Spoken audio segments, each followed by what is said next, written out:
In front of me is XIAOMI 13 and today I would like to show you how you can set up screen lock on this device.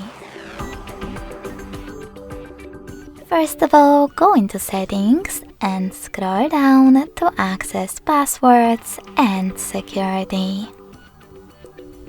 Now click on screen lock and pick one of those login methods.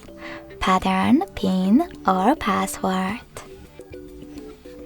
After that, wait 5 seconds and choose Got it in the pop-up.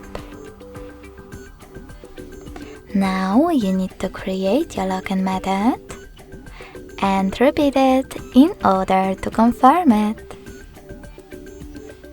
Following that, click on Confirm. And if you want to add your fingerprint right away, tap on Add in the pop-up. If you don't, just tap on Cancel. So now when I switch off my screen, then turn it back on, I guess that pattern is now required. Thanks so much for watching. If you enjoyed this video, smash that like button, comment and subscribe. Bye!